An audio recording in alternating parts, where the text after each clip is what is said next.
আসসালামু আলাইকুম। কেমন আছেন সবাই? আশা করি ভালো আছেন। আলহামদুলিল্লাহ আমিও ভালো আছি। আজকে আপনাদের মাঝে নিয়ে আসলাম দই রেসিপি।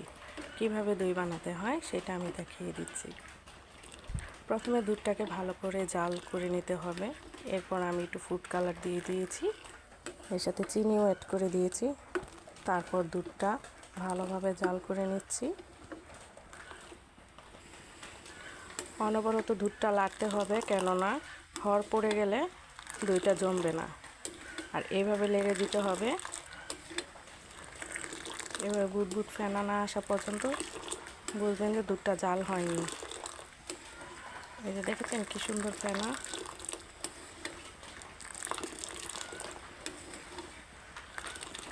এইভাবে উপর থেকে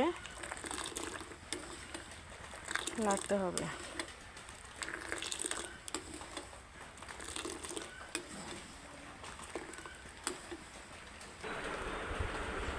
আমার জাল করা হয়ে গিয়েছে। এই যে দেখেন কি সুন্দর ফেনা। এবার দুধটা নামিয়ে ফেলবো। তবে একটা কথা, দুধটা বেশি ঠান্ডাও রাখা যাবে না, বেশি গরমও না। হালকা কুসুম গরম থাকা অবস্থায় দইয়ের পাতিলে দুধটা ঢেলে দিতে হবে। চুলা থেকে নামিয়ে আমি এখন দুধটাকে নেড়ে ঠান্ডা করে নিচ্ছি। আর আমার ভিডিওটি ভালো লাগলে আপনারা লাইক শেয়ার কমেন্ট করে দিবেন, সাবস্ক্রাইব করতে ভুলবেন না।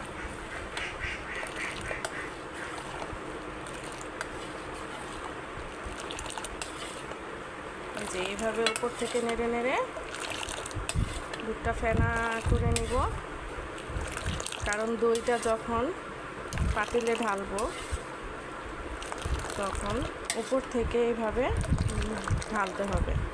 উপর থেকে ঢাললে এভাবে ফেনা হলে বুঝবো যে দুধটা দইয়ের জন্য রেডি হয়ে গিয়েছে।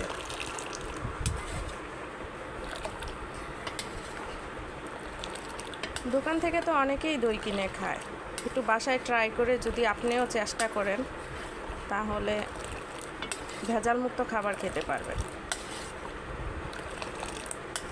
আমি মনে করি বাসায় দই বানিয়ে খেলে এর থেকে ভালো কিছু হয় না।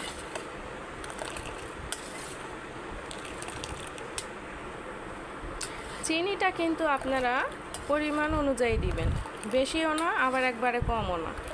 কেউ যদি বেশি মিষ্টি পছন্দ করে তাহলে মিষ্টি দিতে পারেন, তবে বেশি মিষ্টি দিতে গেলে দইটা আর জমে না।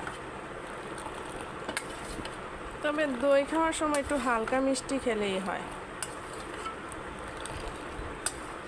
অনেক ক্ষেত্রে দেখা গিয়েছে যে দুধের মধ্যে চিনিটা বেশি পড়লে দুধটা ফেটে যায়। এই কারণে চিনিটা মোটামুটি দুধ অনুযায়ী দিলেই হয়, সেটা আপনাদের স্বাদ অনুযায়ী।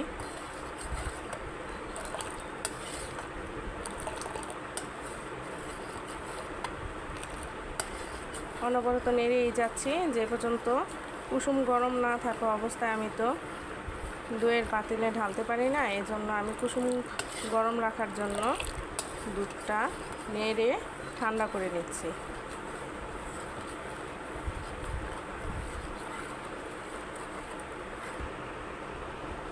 দুধটা হালকা কুসুম গরম হয়ে আসছে, এবার আমার পাতিলে ঢালার পালা।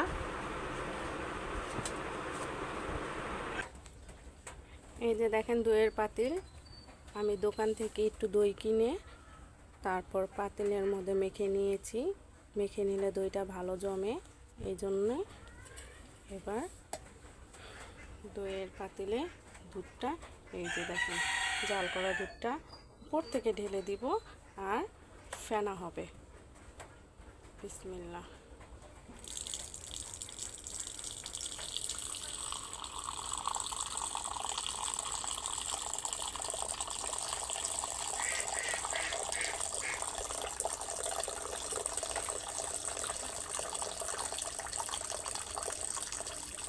দেখছেন কি সুন্দর ফেনা হয়ে গেল।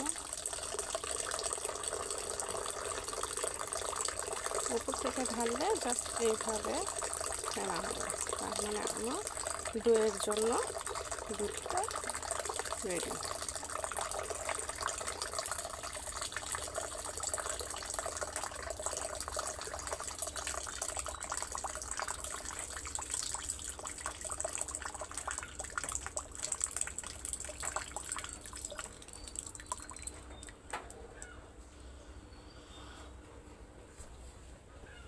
এবার আমি এটা ঢাকনা দিয়ে ঢেকে দিব।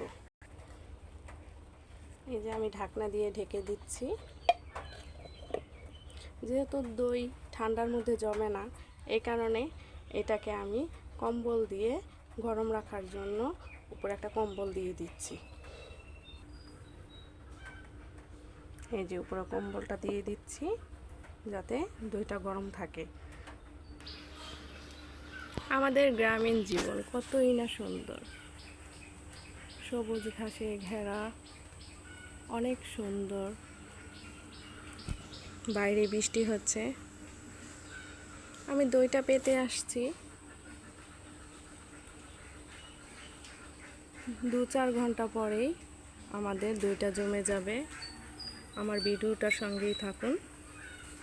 আল্লাহ হাফেজ।